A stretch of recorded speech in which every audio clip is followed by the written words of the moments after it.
Vamos esperar o Thiago. Tá aqui.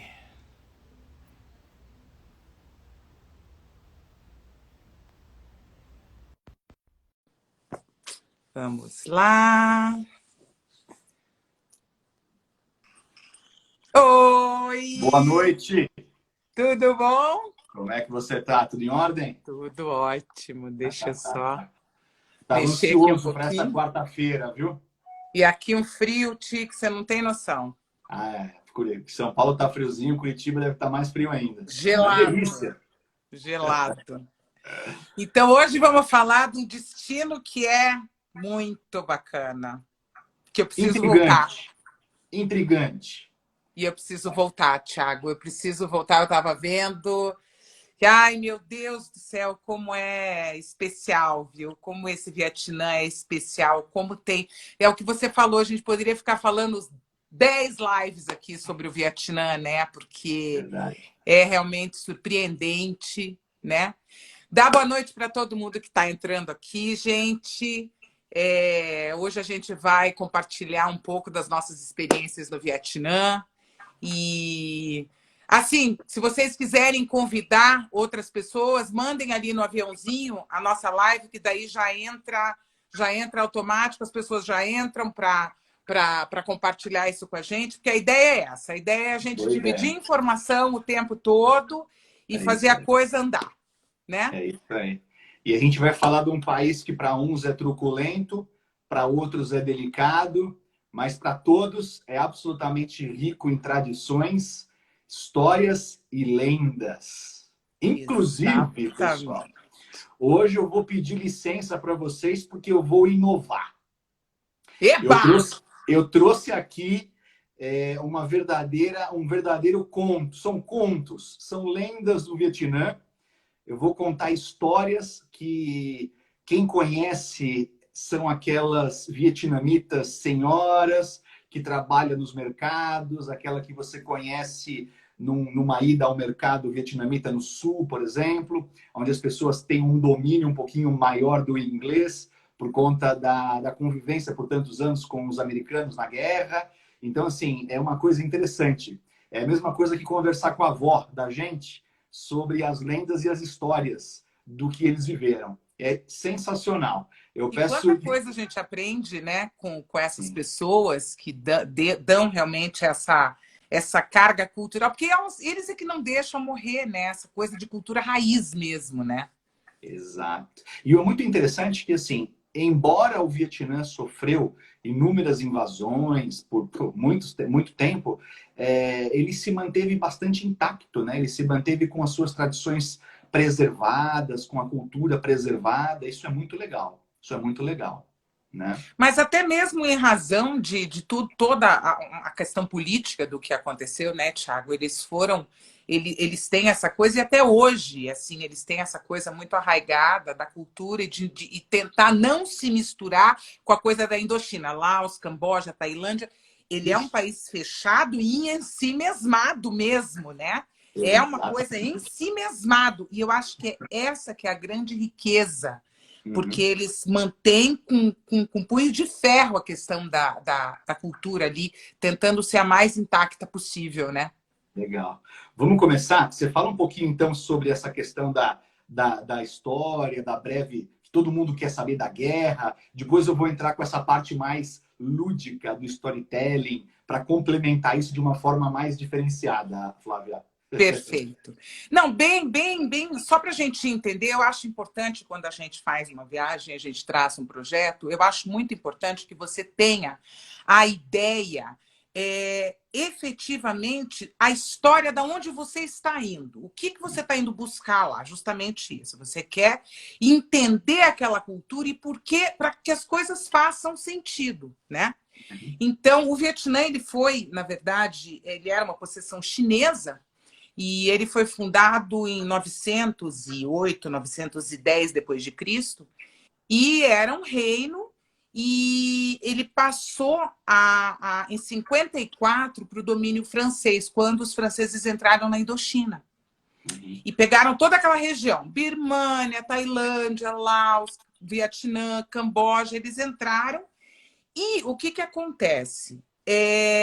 Começou a Guerra Fria, Estados Unidos e União Soviética, e dali o povo começou a se rebelar. Então teve a famosa Guerra da Indochina, onde os americanos patrocinaram essa guerra, justamente para o quê? Para eles terem o domínio, teoricamente, da terra para eles, né? Então eles expulsaram em 57 os franceses, e o país foi dividido em Vietnã do Norte, com Ho Chi Minh, comunista, e feito do lado da União Soviética. Então, a União Soviética e a China, dois países comunistas, davam essa retaguarda ao Vietnã do Norte. E o Vietnã do Sul, que era Bao Dai, que era um imperador, a retaguarda era dada pelos Estados Unidos.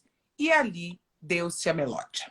Se começou daí em 62, quando um navio americano chamado Maddox, ali no Golfo da China, no Mar da China, ele teve um abatimento desse navio. E aí os Estados Unidos declarou guerra à parte norte, ou seja, à parte comunista do Vietnã, né? E ali começou a guerra, que a gente sabe que a guerra ela só foi tão fantástica pela inteligência desse povo. Porque o que ganhou essa guerra foi única e exclusivamente a inteligência desse povo, que usou o terreno, o clima a favor deles e contra os americanos, que tinham um poderio de grana gigantesco, né? Vamos lá, Thiago. Agora vamos lá. Então, eu vou contar aquilo que um dia me contaram. Parece uma música do Raul Seixas, mas exatamente isso. A lenda do Vietnã, eu diria o seguinte, como para o pessoal que está chegando aqui hoje, eu sei que são pessoas cativas que nos veem todas as quartas-feiras, obrigado aí pela audiência, mas eu vou inovar. Eu trouxe aqui um conto de lendas e histórias do Vietnã para elucidar e para deixar isso bastante lúdico e para acompanhar toda essa parte profunda que a Flávia nos deu. Então é o seguinte, eu vou começar com uma linda história de amor. Pois é, uma linda história de amor num país que foi avassalado por tantas lutas, por tantas batalhas, por tantas atrocidades. A gente começa a falar com uma linda história de amor. Essa história uniu uma deusa celestial com um príncipe dragão. Olha só que interessante. O filho do rei dos mares era o príncipe dragão. Não era apenas um dragão. Ele era o filho do rei dos mares. Na qual eles escolheram o Vietnã para viverem a sua vida terrena. Eles tiveram uma paixão tão profunda que dessa união geraram-se os frutos. Estes frutos ficaram conhecidos como os 100 primeiros, que seria a primeira população deste país. Os anos foram se passando, e os 100 primeiros tiveram seus filhos, que por sua vez tiveram seus netos, que por sua vez tiveram os seus bisnetos, e que alguns deles governaram este país, fazendo ele se tornar um país absolutamente próspero. Uma grande parte desta prosperidade você pode encontrar na cidade de Hue, conhecida também como a cidade imperial do Vietnã, que te brinda uma experiência única e repleta de história e, principalmente, equilíbrio entre o homem e a natureza. Porque, como você bem sabe, aquelas construções antigas estão cravadas no meio da selva, no meio da natureza, em perfeita harmonia. Então, essa é a primeira lenda, essa é a primeira história de como nasceu o Vietnã. E o que eu acho muito legal assim, que eles têm uma poesia em cada coisa, né? Por exemplo, a gente já volta a falar da guerra, mais um pouquinho para frente, mas eu vou pegar o teu gancho do dragão, né? E vou colocar aqui. Gente, de novo, fotos minhas e fotos do Thiago, a grande maioria, tá? Nossa, eu tô achando isso um luxo, tá, Thiago? Só para te avisar. Gente, isso é das coisas mais fantásticas que eu tive a oportunidade de ver na minha vida, que é Halong Bay. Pegando o gancho do Thiago, de que ele falou do dragão, conta uma lenda que desceu um dragão ali e que este dragão fez as mais de 2.000 ilhas de pedra calcária, porque são ilhas de pedra calcária. E você consegue navegar por essa baía, que é um dos lugares mais lindos. Bom, ele é patrimônio da Unesco e é uma das maravilhas do mundo, né? Então, assim, é uma experiência super legítima mesmo, né? E assim, eu fiz um cruzeiro. Você fez também, né, Thiago? De uma noite ali em Halong Bay. E você tem praias maravilhosas. Eu lembro que a gente foi para uma dessas praias e uma água viva pegou a minha perna. Você não tem noção. Que à noite eu tremia de febre. Eu dizia, mas meu Deus, o que é isso? Porque elas são super poderosas. Eu não sabia disso. Super poderosas nessa região. E assim, Halong Bay é das coisas mais lindas que eu já vi na minha vida. Diga um pouquinho da sua experiência em Halong Bay, Ti. Eu vou complementar trazendo essa lenda mais aprofundada do dragão.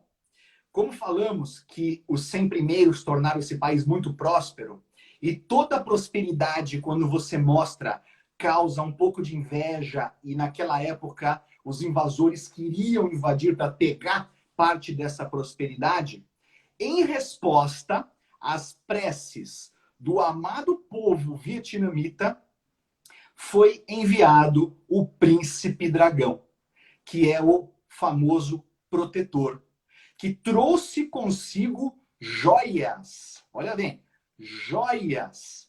Que estas joias foram jogadas ao mar e que delas surgiram as barreiras protetoras, que são estas ilhas que você mostrou aí na sua imagem, evitando assim a entrada de invasores pelo grandioso canal Baía de Halong Bay.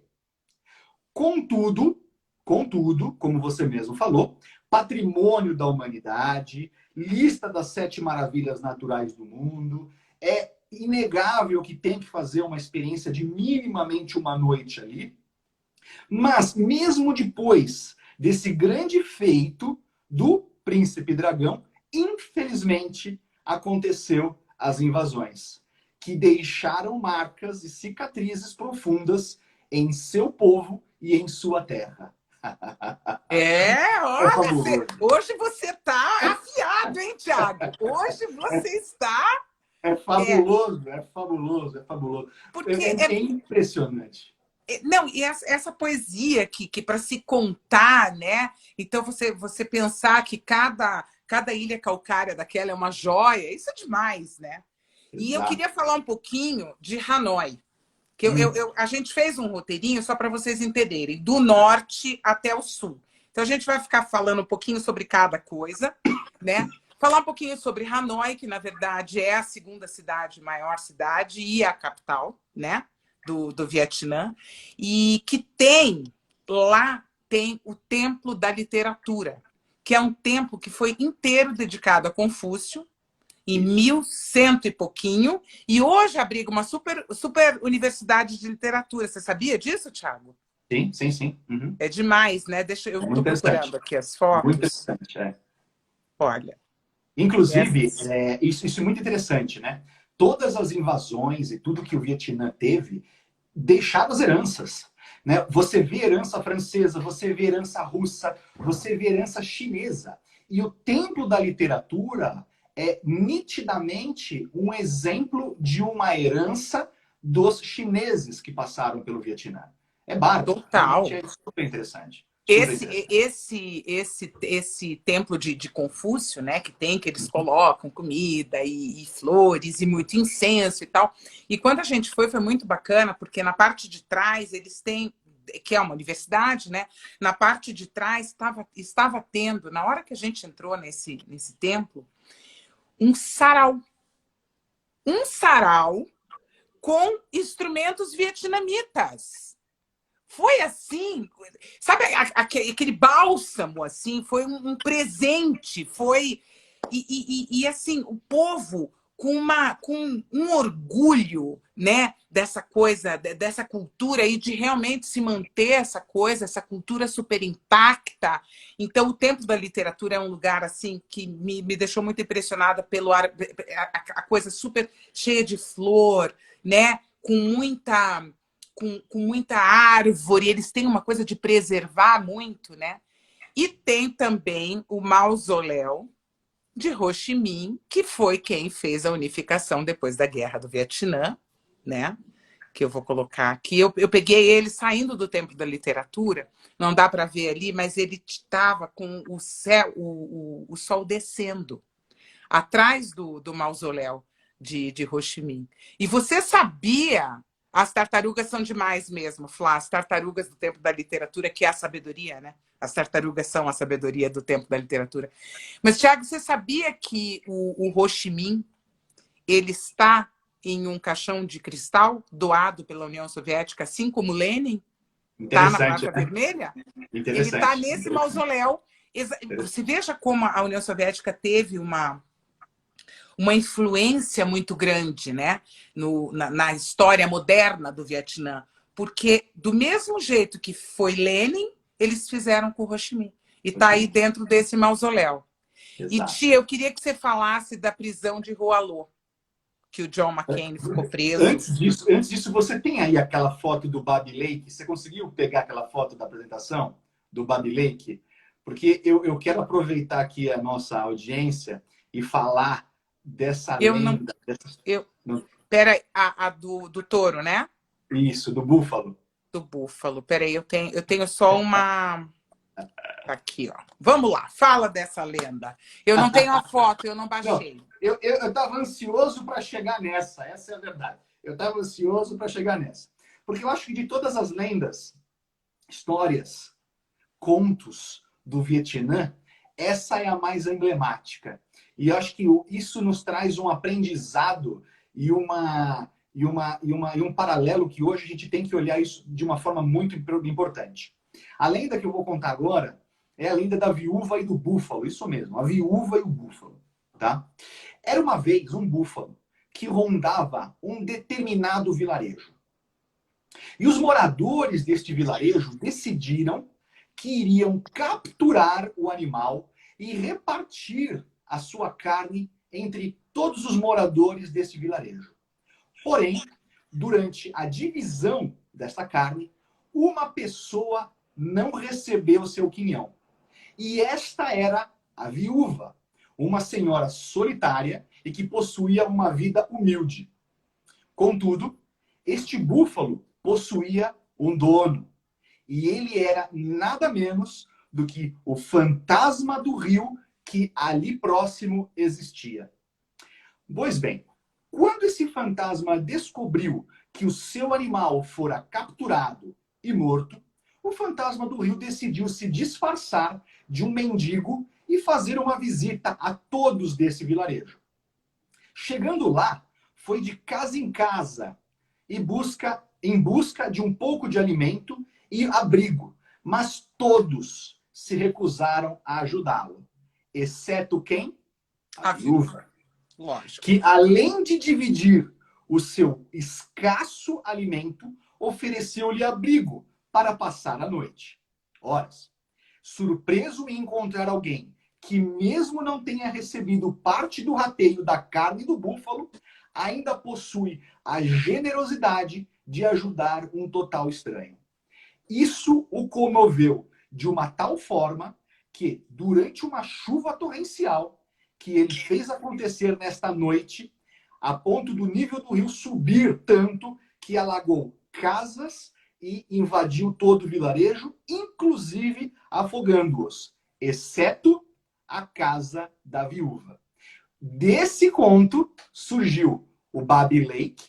No meio do Babi Lake existe uma pequena ilha, e esta ilha era onde ficava a casa desta viúva. O Babi Lake, ele é um dos pontos mais importantes também de visitação do Vietnã. E, sem sombra de dúvidas, é o lago de água doce maior daquele país. É interessantíssimo esse conto. Também é muito legal. Muito legal. E eu não conheci o Babi Lake. Já coloquei no meu próximo, porque eu quero ir para o Vietnã de novo e quero fazer o Babi Lake. Aliás, quero fazer também isso que você também não fez, mas que eu vou mostrar aqui. É o lugar mais alto do Vietnã, que chama Sapa. Sapa.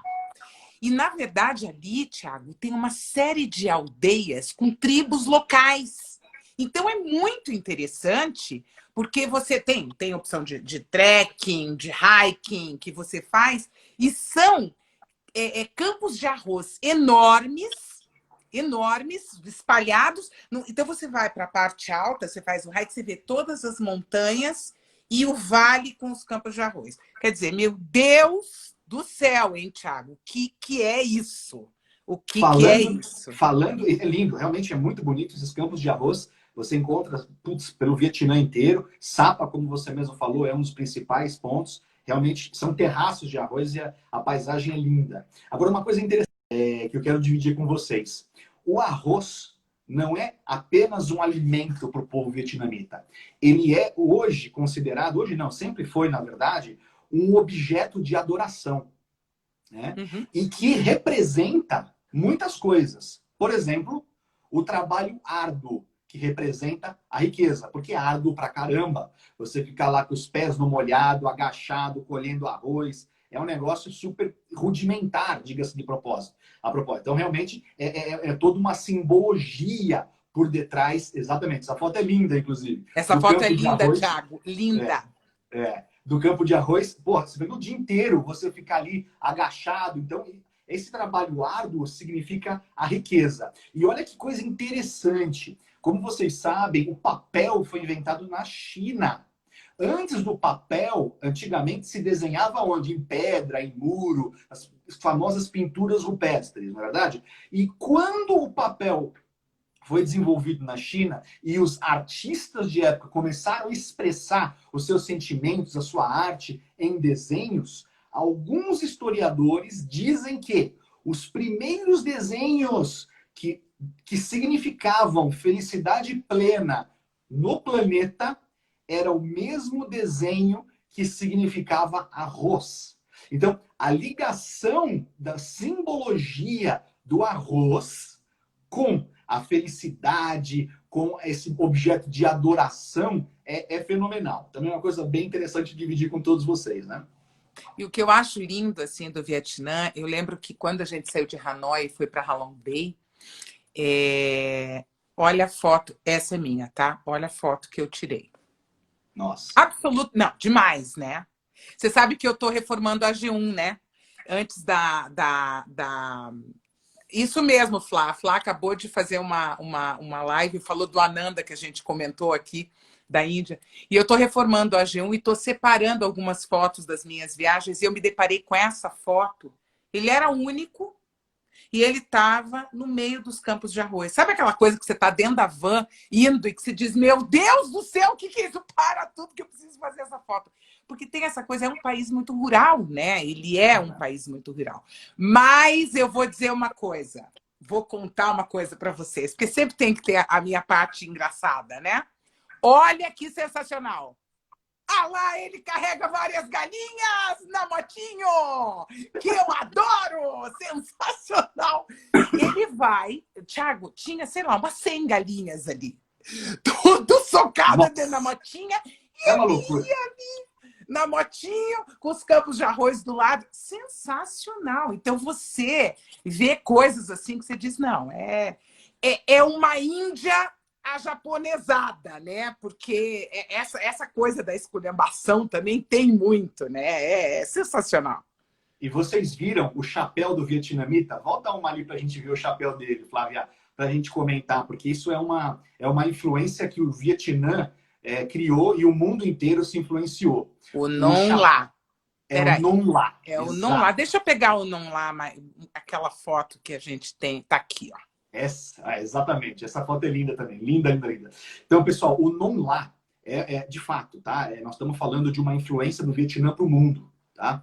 O chapéu vietnamita ele faz parte das vestimentas de todo e qualquer cidadão, sem descrição por sua classe social ou status. Uhum. A sua principal função, evidentemente, é para proteger do sol, como também da chuva, pasme, porque ele é todo feito com esse tipo de palha. Uma trama de palha, né? Isso. E a água não passa, então protege da chuva também. E também, evidentemente, como a gente viu ali a galinha, com certeza aquele vietnamita usa o non lá para carregar mantimento, carregar compras, coletar água e, evidentemente, num país que é quente ou muito quente, se abanar nos dias de calor, nos dias de mais umidade. E o non lá realmente é o cartão postal. As pessoas se veem hoje a bandeira do Vietnã, muitos não conhecem, mas se vê alguém usando o non lá, sabe que trata-se do Vietnã. Essa foto eu tirei naquele trânsito super ótimo, tá? Aquele trânsito de Hanoi, que é uma zona. É 825 milimotinho e aquele povo se socando. Eu não sei como que não dá morte. Não dá. Barbaridade. E você vê que no fundo tem alguém usando um long lá. Isso. Você vê, é do cotidiano mesmo, né? Então você vê as paredes pintadas com aquela coisa bem francesa, né? O toque do resquício da colonização francesa e 550... Gente, olha o trânsito, que maravilha que é.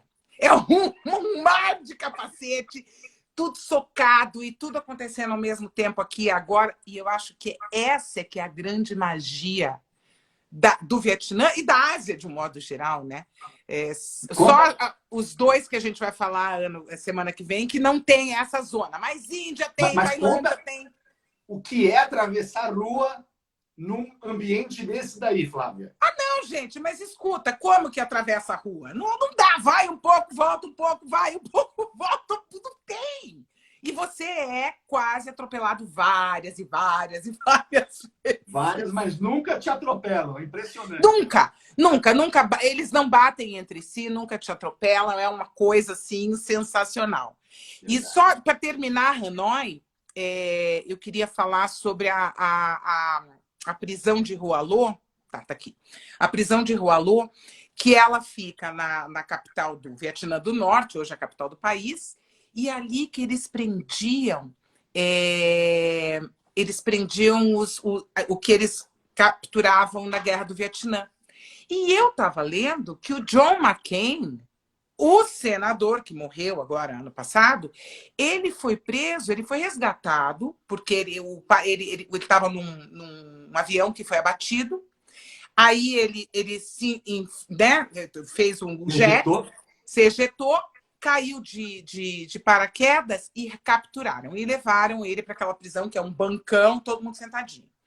E daí o pai dele, que na época era um de alta patente, general de alta patente, falou, não, eu vou negociar, tá?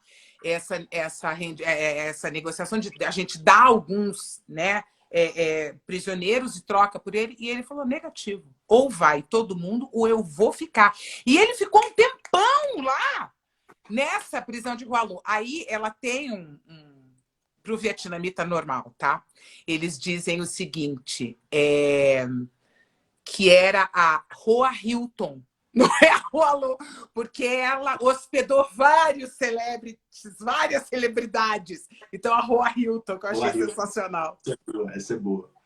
Pessoal, vou falar um pouco da gastronomia, porque afinal comer bem é um negócio que realmente é muito importante nas jornadas hoje. E muitas vezes as pessoas falam com preconceito, né? Com relação a Vietnã, vou comer mal e tal. E eu tenho aqui uma poesia, literalmente, sobre... Essa é minha, Flávia, essa é minha, hein? Essa é sua, tia! Eu vou falar sobre a gastronomia do Vietnã, tá? É uma poesia, de fato, né? Poucas pessoas imaginam. Hoje, aqui no Ocidente, a gente imagina que a gente não sofreu nenhum tipo de digamos assim, de influência. Uhum. Lê do engano, a gente é muito mais jovem do que os países asiáticos, na verdade. Então a gente tem que lembrar que boa parte dos nossos costumes, sem dúvidas, nasceram de influências que vieram aí do Oriente. Tá? Então, assim, a gastronomia do Vietnã, de fato, é um paraíso para amantes da boa gastronomia. Não diria alta gastronomia, mas eu diria uma boa gastronomia. A influência que a culinária vietnamita sofreu a transformou em um país, sem dúvidas, potencialmente promissor para o turismo gastronômico. E ela possui uma fusão única de seus ingredientes, que podemos até chamar de uma obra de arte, pois ela conseguiu equilibrar os 5, olha só, hein, 5 elementos básicos da filosofia nossa ocidental, para atingir o mais nutritivo e o sedutor prato. Quais seriam esses 5 elementos básicos que a gente consegue encontrar nos pratos vietnamitas? Do paladar, primeiro. O apimentado simboliza metal. O azedo simboliza a madeira. O amargo simboliza o fogo. O salgado simboliza a água. E o doce simboliza a terra. As cores que a gente vê nesses pratos todos montados, lindos, né? Que começa, o prazer de comer começa com os olhos. O metal, perdão, o branco, que simboliza o metal. O verde, que simboliza a madeira. O amarelo, que simboliza a terra. O vermelho, que simboliza o fogo. E o preto, que simboliza a água. E os sentidos de nós, seres humanos, nos pratos e na culinária, quais são? A decoração, visão. A crocância, audição. As 5 especiarias que eles usam, o paladar, a riqueza do paladar. Os inúmeros ingredientes aromáticos, o olfato, e o toque, que, como vocês sabem, come-se um pouco com as mãos na Ásia, você ativa o tato. Mas em todos os pratos, o rei ainda é o arroz. Sempre, sempre. Que lindo isso, Thiago. Adorei isso. Muita Adorei poesia. isso. Muita poesia para Nossa! hoje. Nossa, muito legal. Isso é Nossa, demais. olha, Flá, tô aprendendo também, viu? Olha, muito, muito. Vamos lá, Ti. Nimbim. Vou ter que falar de Nimbim, porque isso é demais. Tem fotos? Olha lá. Não, não dá. Esse troço é realmente... Bom, patrimônio histórico mundial. É do Rio Vermelho, então ele é a delta do Rio Vermelho, que ela vai correndo entre as montanhas. E aí, assim, dá para você fazer hiking, dá para você fazer trekking, dá para você fazer um monte de coisa. E aí eu descobri que tem do lado dessa cidade que chama Confo, se não me engano, tem o maior complexo de templos do Vietnã. Que chama Bai Dinh Temple. É um complexo com templos assim super antigos e é a coisa mais linda porque é um terreno plano com as montanhas do lado. Então, assim, o Vietnã é um país que te dá a possibilidade de você ter cultura, museu, você pode fazer hiking, trekking, você pode escalar, você pode mergulhar, você tem praias maravilhosas, você tem... Então, e a gente, quando fala do Vietnã, as pessoas não imaginam, elas não realizam, né, que se tem tudo isso. Por exemplo, a Maria Alice estava falando dos 2 Six Senses, que, assim, um fica em Nha Trang e o outro fica... Deixa eu pegar uma foto de Nha Trang aqui. O outro fica em Condal, que, ó, Nha Trang é isso aqui, gente. Isso é Nha Trang, que é o paraíso do mergulho, né? Então, Pessoal, você tem um Amã e o Six Senses, né? Você tem um Amã e o Six Senses aqui. E o Condal é uma ilha exatamente no meio do mar da China, que é sensacional. Então, é uma região que você tem hotéis maravilhosos, de super luxo, de alto luxo, justamente para essa coisa da praia, para essa coisa do mergulho, né? E tem mais um outro lugar que chama Mui Ne, que fica mais no sul, que eu fiquei chocada. Paraíso de kitesurf. Flávia, para o teu marido, paraíso de kitesurf. Porque tem um monte de dunas de areia, a praia. Então, você tem o sandboard, que é super super badalado, kitesurf e windsurf. Você não vai imaginar que isso vai ter no Vietnã. Isso, uma pausa, só para eu pegar um gancho. Pessoal, isso que nós estamos fazendo aqui, eu considero de uma riqueza tão extraordinária. Ai, Porque assim, as pessoas, primeiro que tem um preconceito danado. Então esquece. Bom, preconceito não está na moda há muito tempo, né? Especialmente em dias de hoje. De então, nada, Thiago. Preconceito de para com nada. preconceito. Para. O Vietnã é espetacular. O Vietnã tem praias lindas. O Vietnã tem floresta, tem beleza natural. E o Vietnã, muitas vezes as pessoas pensam, porra, é um povo truculento, é um povo guerrilheiro. Não! O Vietnã é um povo sensível. Olha o que eu contei da lenda, da generosidade, da viúva, do búfalo, do espírito do rio e essas coisas. Então, gente, sabe, mas olha um pouco além daquele 1 metro que a maioria está acostumada a olhar. Olha, se você conseguir olhar só 3 metros, você já vai se divertir e se permitir a fazer coisas incríveis em países que muitas vezes você nem imagina a riqueza que ele tem para oferecer. Essa é a boa da verdade, né? Você sabe que eu acho que a gente tem feito, você também, agora nessa pausa, eu tenho feito muito curso. Você sabe que a gente tem conversado muito, eu tenho tentado aprender muito, porque eu acho que a nova ordem mundial vai ser informação. É a nova ordem mundial. Vai ser informação. Conhecimento. Informação é uma coisa.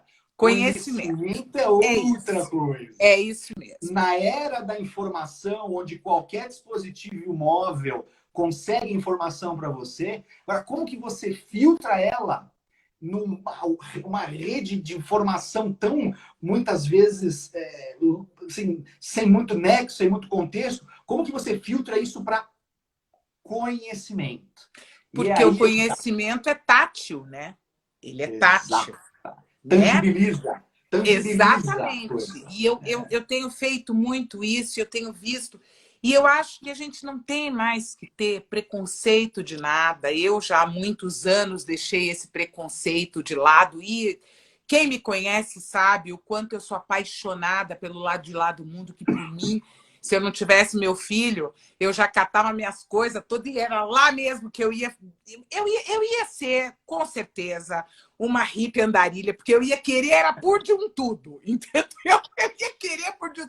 Porque eu acho que é isso, a riqueza do mundo está, para mim, no meu ver, está absolutamente do lado de lá. E eu acho que quando você faz uma coisa que você ama, né? E eu amo fazer o que eu faço, e eu tenho prazer em passar a informação, eu tenho prazer em passar as minhas sensações. Eu acho que essa é a grande pitada desse grande caldeirão que é a vida da gente, sabe?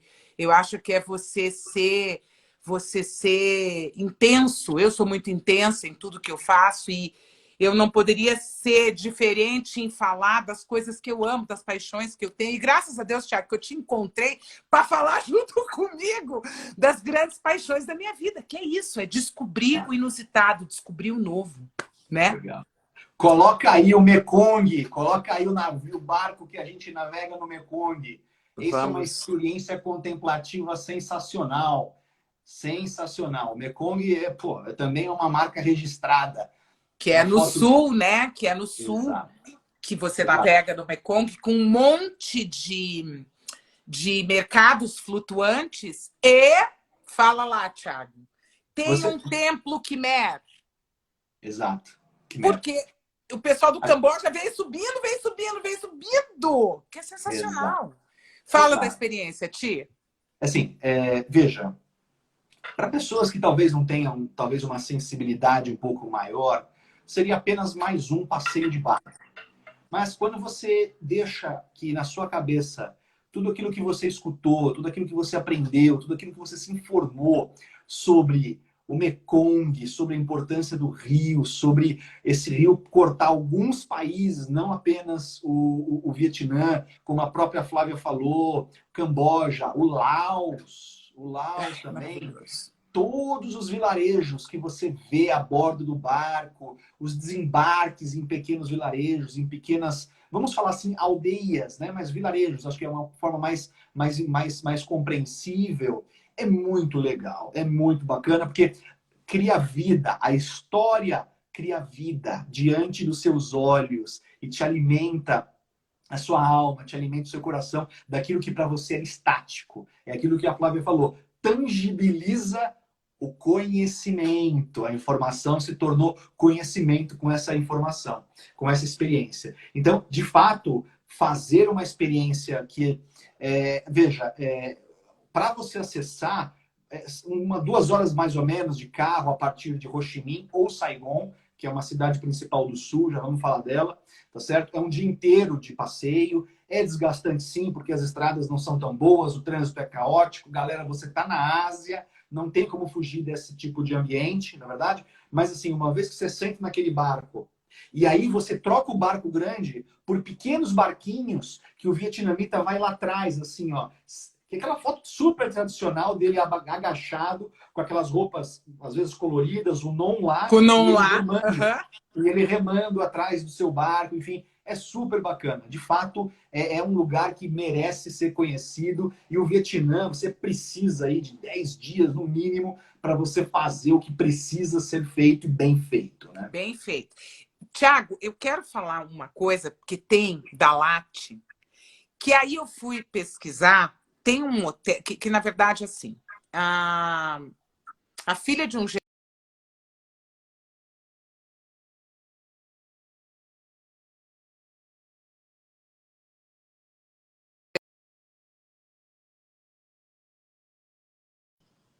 Opa!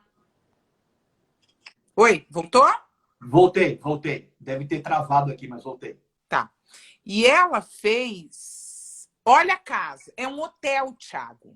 Chama Crazy House, em Dalat. E é um hotel, claro que não é um hotel de luxo. E é assim: é um Alice no País das Maravilhas, com casa na árvore, com Gaudí. Você já imaginou o que não é isso? Nossa É uma Senhora. loucura, né? É uma loucura. E aí você vai encontrar no meio de uma cidade deserta do Vietnã um troço desse, completamente inusitado, completamente. Eu acho que é isso. Você achar coisas fora da curva, né? Coisas diferentes, enfim. E tem uma outra coisa que eu queria, que aí é isso eu queria que você falasse, de Hue, que a gente não falou. Cidade Imperial. Cidade Imperial, porque eu estou procurando a foto aqui. Ah, e a gente tinha que falar de Hoi An também. Hoi An, Vamos falar de Hoi An, vai. Da Nang. Vamos lá. Hoi An. Da Nang também. Depois a gente fala de Da Nang, mas vamos falar de Hoi An, que é a cidade das lanternas, né? Que ela tem, ela foi o principal entreposto comercial com a China, Japão, e ela tem uma influência gigantesca desses dois países. Então, a cidade, gente, ela é inteira iluminada por lanternas de seda. É isso. Você anda na cidade, é a cidade inteira, não tem poste de luz. É isso aí, é lanternas e lanternas e lanternas. É uma coisa maravilhosa e tem a ponte mais antiga do Vietnã, que é a ponte japonesa, que é essa daqui, que é maravilhosa. Eu vou te dizer, foi uma das cidades mais emocionantes que eu fui no Vietnã, porque, assim, parece que você está numa casinha de boneca. E como passa um rio, que tem essa ponte, eles colocam pequenos barcos de papel com velas dentro. Então, não só a cidade fica iluminada, gente, como o rio fica inteiro iluminado. Olha, é das coisas mais poéticas que tem. É. Então, Hoi An é realmente, para mim, Você foi uma sabe, das grandes surpresas dessa viagem para o Vietnã. pouco se fala de Hoi An, na verdade, né? Uma cidadela bem pequena, mas que teve a sua expressão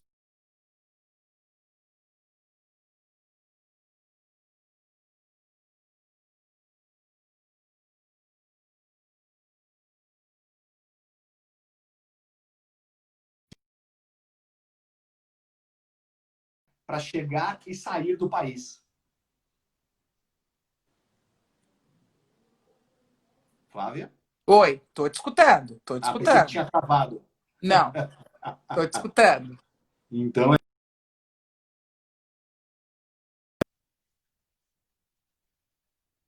poder entrar e sair do país na navegação.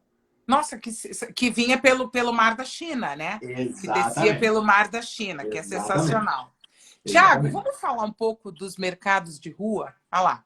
Nossa 825 Senhora. mil pacotinho. Nossa Senhora. É por isso que eu não levo a minha mulher para o Vietnã.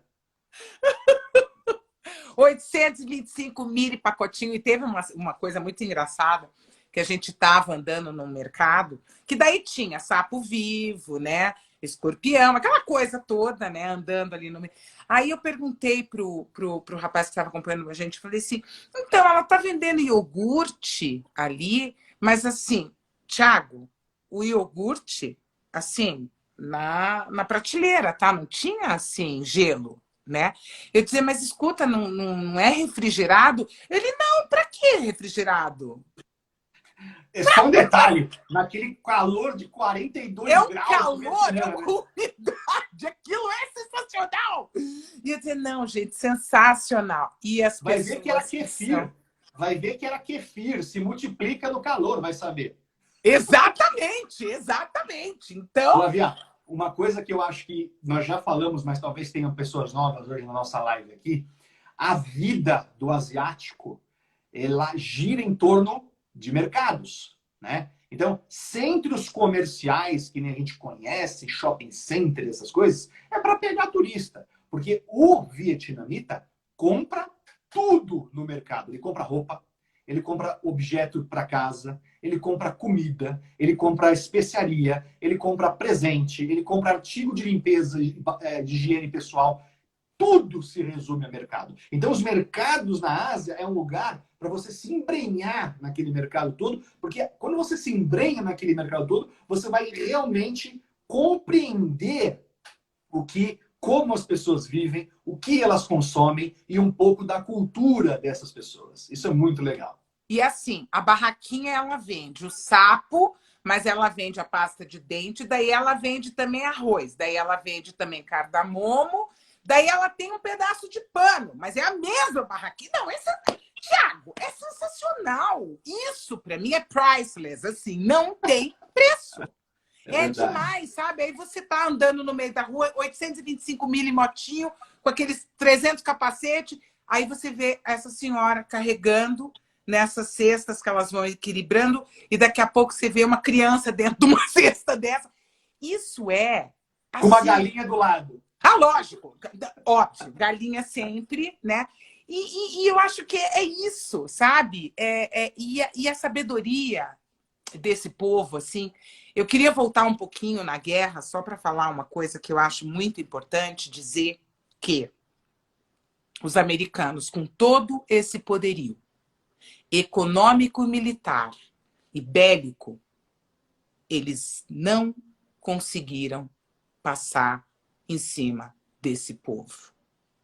Porque é um povo extremamente inteligente, é um povo extremamente perspicaz, e eles lutaram com todas as entranhas deles pela liberdade do povo, do que eles acreditavam. E Ho Chi Minh foi efetivamente um grande líder, porque ele liderou o povo vietnamita a se libertar. Eu não estou falando de política, não. Eu estou falando da essência do povo, aonde eu quero chegar. Então, você vai, por exemplo, para Coxi, para os túneis de Coxi, né? Que tinha em Hue também, mas Coxi eram mais de 100 quilômetros, Hue eram 3 quilômetros só. Coloca aquela foto lá, Flávia.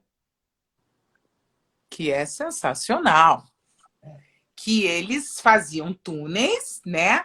Eu acho que muita gente já viu, mas muita gente não. Eles faziam túneis no meio, porque o que eles usavam? Eles usavam o clima, que era super úmido úmido e com muita Quente. selva, né? Eles tinham a favor deles, eles conseguiam ficar muito mais tempo sem comida, né? Então, eles usariam o terreno que eles conheciam. Então, eles usaram esses elementos para se ganhar. Porque, na verdade, os americanos vieram E assim, vieram com armas bélicas, agente laranja, que você sabe que até hoje está no solo, né? Tem algumas partes do Vietnã que não pode ser cultivada, porque ainda tem agente laranja no solo, né? E o que eles fizeram? Eles escavaram esses túneis, são mais de 100 quilômetros, gente, embaixo da terra. E assim, tinha um quartel-general, tinha hospital, tinha coisa de mantimento, tinha coisa das armas que vinha da União Soviética e da China, que eles faziam, né? Eles que colocavam essa parte bélica, né? E ali eles se colocavam dentro dos túneis, que era isso aqui, ó, gente. E daí eles ficavam como se nada tivesse. Aí eles pegavam em emboscadas.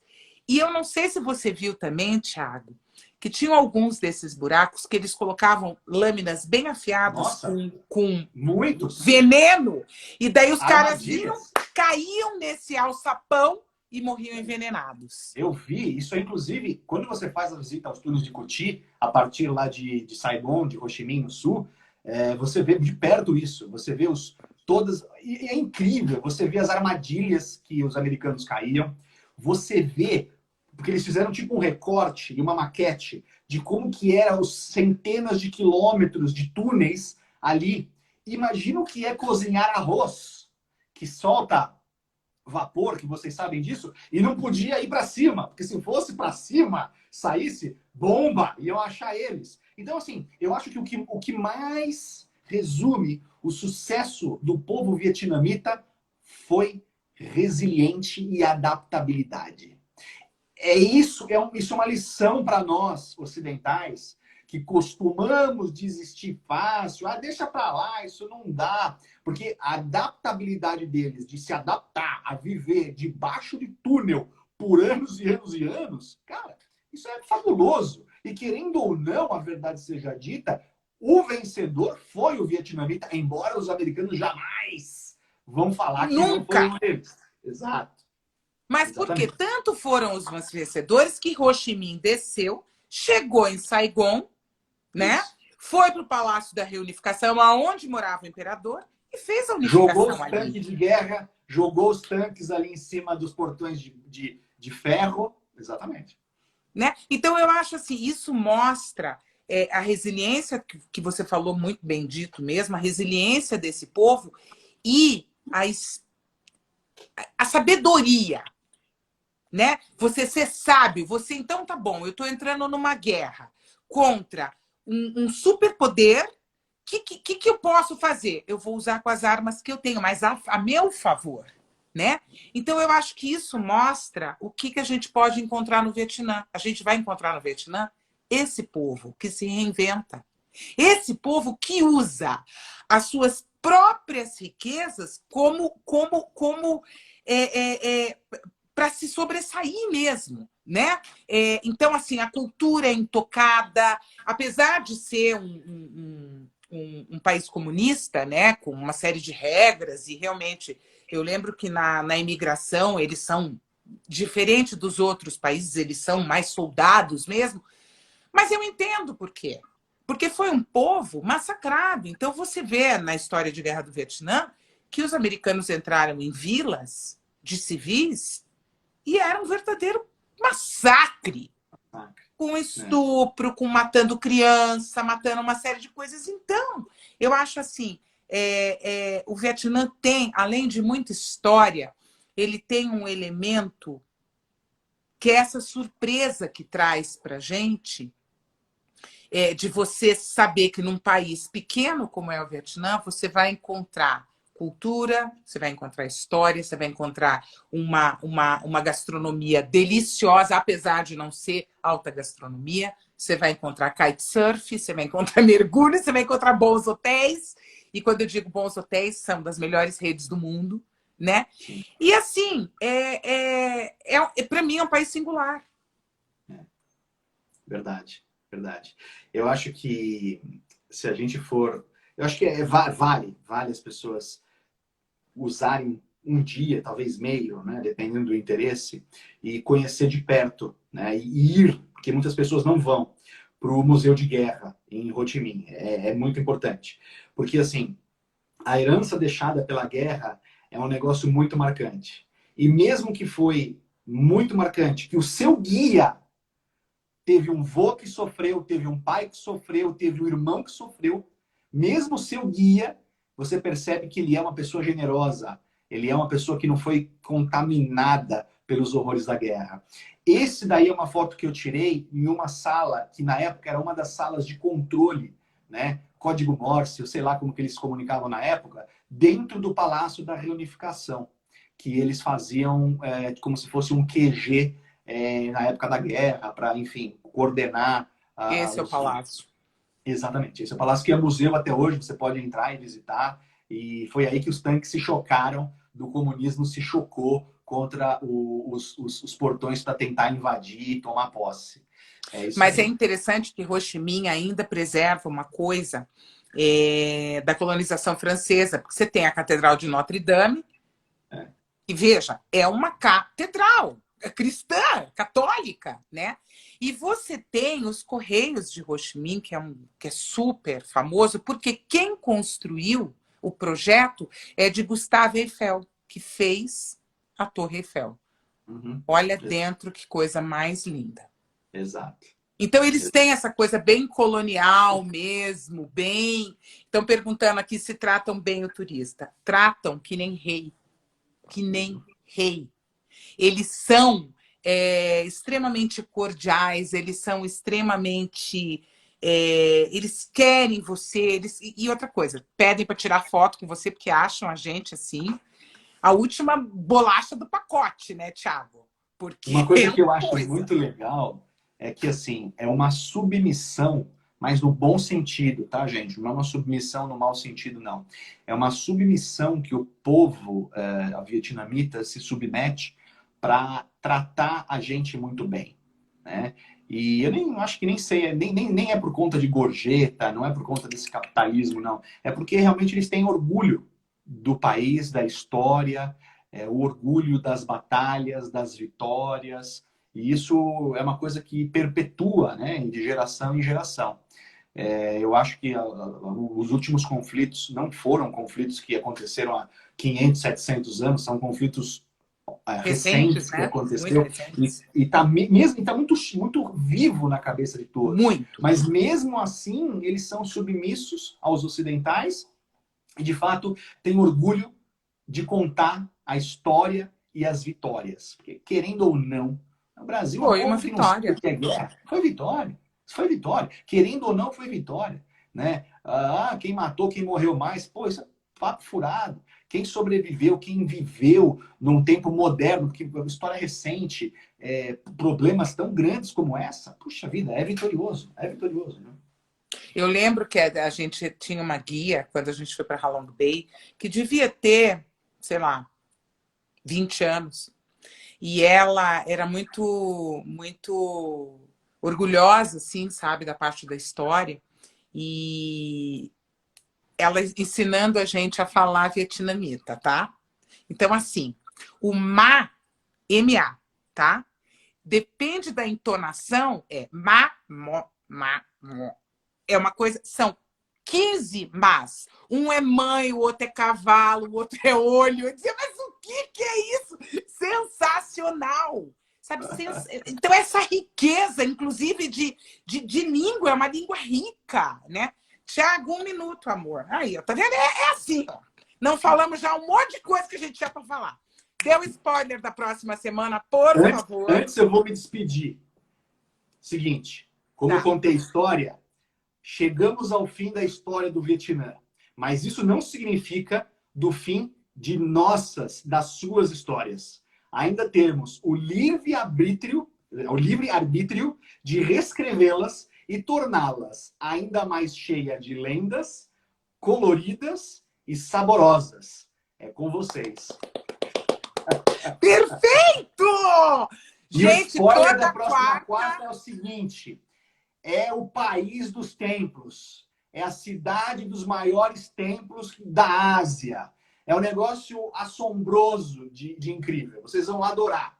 E que foi palco de um filme da Angelina Jolie. Eu amo de paixão. Tanto é que eu já fui 3